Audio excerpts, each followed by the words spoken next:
Hi everyone, this is Sam with Wine News in 5.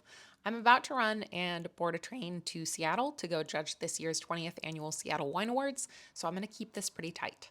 Today we'll look at the wine group's acquisition of 6 of Constellation's brands, Mexico's first IGP, 3 new grape varieties approved to be planted in France, and Trump's postponement of reciprocal tariffs. We still have tariffs. First up, the wine group's acquisition of 6 of Constellation's brands. Back on March 4th, Wine Business published an article utilizing information that was leaked by an anonymous source saying that Constellation Brands was in negotiations to sell most of their wine portfolio to Duckhorn and Delicato. Now, there's been no further news on that.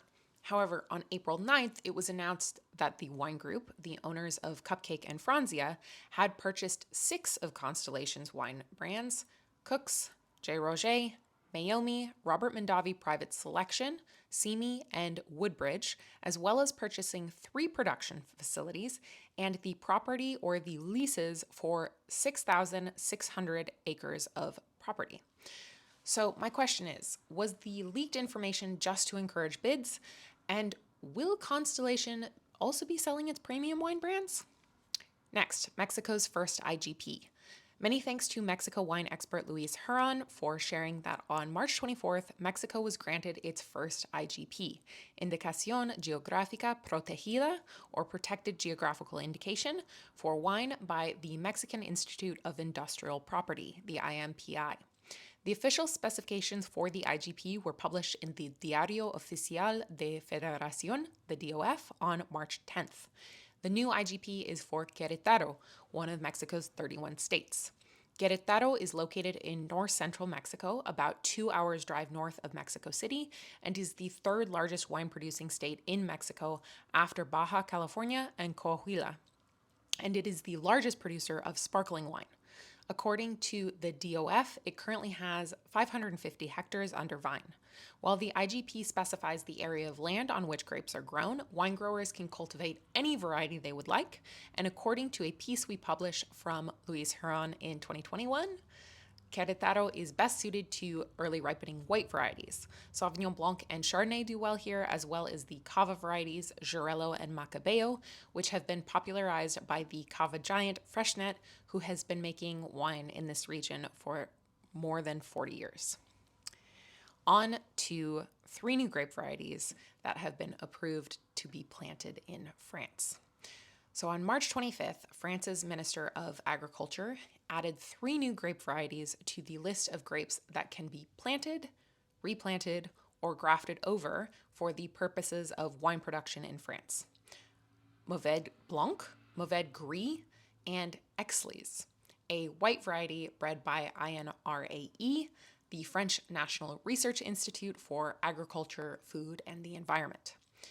Vitisphere reports that Mauvais Blanc and Mauvais Gris, both spontaneous mutations of the dark-skinned Mauvais, had already been registered in the official catalog of plants cultivated in France since November 2023. The Var Chamber of Agriculture has been monitoring plots of these varieties for the last decade.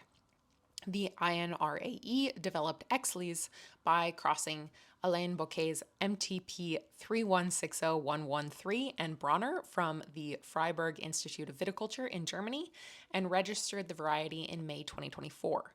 Mauvais Blanc and Mauvais Gris are more drought tolerant than Mauvais and show high levels of disease resistance. Exlys is completely resistant to powdery mildew. While I would be very curious to taste wine from Mauvais Blanc or Mauvais Gris, I'm a bit more skeptical of wine produced from Exlys, only because MTP 3160113 and Bronner don't sound particularly appetizing. That said, the description that Vitisphere gives of Exlys, an aromatic, fruity, and floral wine with a sugar-acid balance comparable to Colombard, sounds pretty appealing. So maybe it's delicious. Finally, Trump's postponement of tariffs. Last week, I reported on the April 2nd 10% tariffs on the all U.S. trading partners, as well as the additional reciprocal tariffs that were imposed on the EU and South Africa that brought their rates to 20% and 30% respectively. On April 9th, Trump announced a pause on all reciprocal tariffs except those imposed on China, whose tariffs he raised from 54% to 145%. This pause is currently slated to last 90 days. The EU responded by immediately pausing the retaliatory measures they'd approved against the US for 90 days. I'm sincerely happy for the world of wine.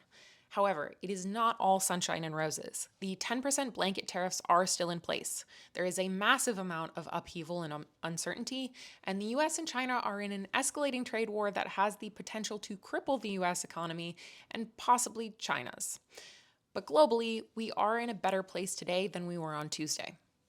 So that's all for this episode of the Wine News. If you enjoy this newscast and you'd like to see it continue, please subscribe to jancisrobinson.com, like this post, and if you have breaking news in your area, please email me at news@jancisrobinson.com. Thanks.